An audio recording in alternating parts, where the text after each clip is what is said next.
Bonjour, bienvenue dans cette nouvelle vidéo. Aujourd'hui, je vais faire plusieurs solutions, en l'occurrence 5, par rapport à un même mélange qui nous vient du tournoi de multi de l'Avent. Je vous indiquerai le mélange en description et la particularité, c'est qu'on va appliquer l'algo de swap des deux coins sur la face du bas. Donc là, pour la première reconstruction, je fais littéralement le solve que j'ai fait lors de ce multi, en faisant la reco comme par comme. Je suis obligé d'aller un peu vite parce que sinon la vidéo totale prendrait 30 minutes, mais en gros, je profite du swap UB-UL pour lequel on a déjà la pièce UL pseudo-résolue comme vous le voyez. Et donc je garde le swap de coin pour la toute fin avec ça. Ensuite je passe, après avoir fait mes 3 coms de coin depuis UFL, la partie des arêtes. Là, ce qui est important de voir, c'est qu'on va résoudre donc la pièce UL en UB pour avoir bien le swap comme on avait prévu. Après on a la suite des algos de coin assez simplement. Je vous laisse prendre les cas un par un dans votre orientation, surtout n'oubliez pas, pour bien pouvoir comparer.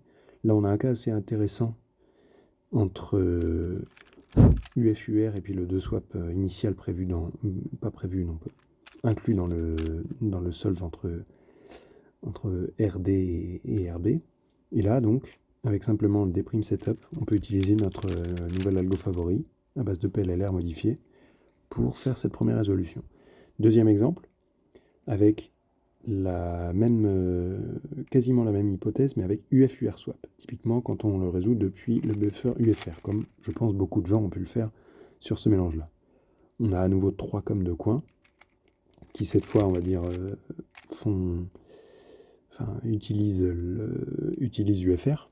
Alors, c'est pas des algos avec lesquels je suis le plus familier, mais comme vous le voyez, j'ai laissé le DBR DBL swap et UFUR swap parce que, de la même manière qu'avant, on a une pièce qui est déjà pseudo-résolue, là en l'occurrence la pièce UF en UR.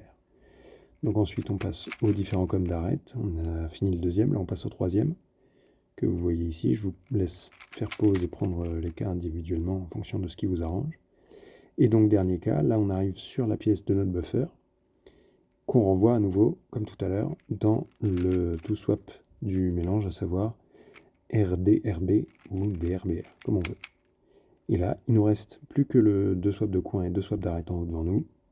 Et soit on a un setup complexe à base de U2D', soit on a simplement un rota Y, puis le cas pour résoudre. Donc là, je vais vous montrer les deux à l'écran.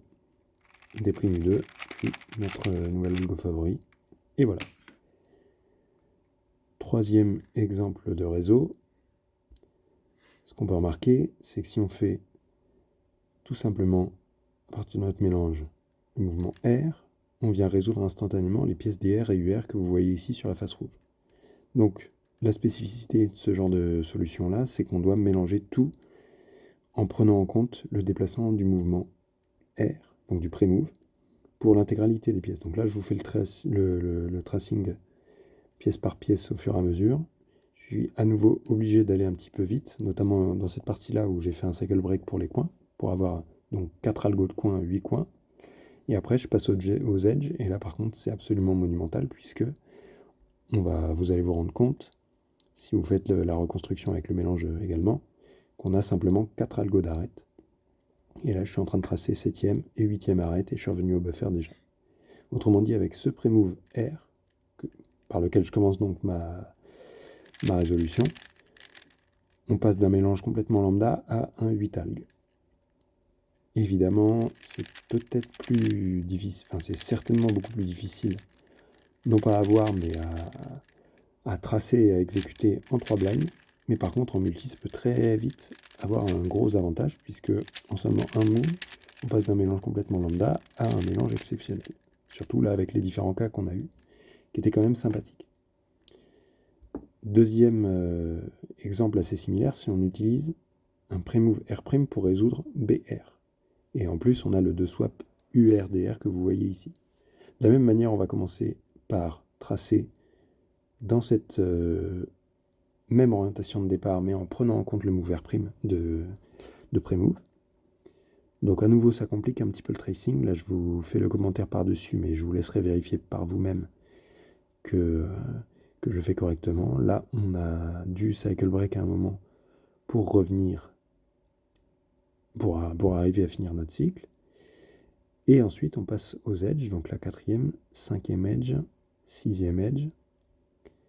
Et là, on arrive quasiment à la fin de notre tracing. On a également 8 edge, donc c'est un autre type. Non, je dis peut-être une connerie. On a peut-être 5 algues d'edge, pardon. Deuxième algue de coin, donc la 3e, 8 movers. Et après un algo simple aussi. Tout ça c'est depuis UFL, mais je vous laisserai faire l'équivalent depuis UFR. L'inconvénient c'est que, évidemment, si vous avez un pré-mouvant R ou un R', la position de votre buffer UFR va évoluer. Et donc, tout le tracing va être beaucoup plus complexe à réaliser que si, comme moi, vous utilisez UFL. Donc c'est un mélange là pour lequel ces types de pré-move là sont vachement simplifiés. Dernier exemple de résolution.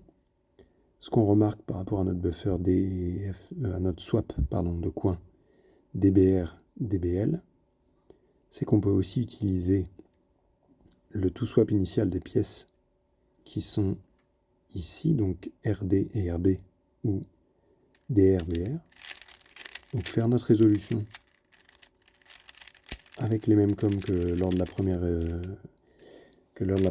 exemple, pour moi avec UFL. Ensuite, on fait les algues d'arête en résolvant tout à sa place. Donc, il y en a relativement peu. Il y a 4 algues. Et après, on arrive dans le cas suivant, où on peut juste faire rota et tenter d'improviser une parité entre ces pièces-là. Et si on le voit assez vite, c'est simplement une target postman.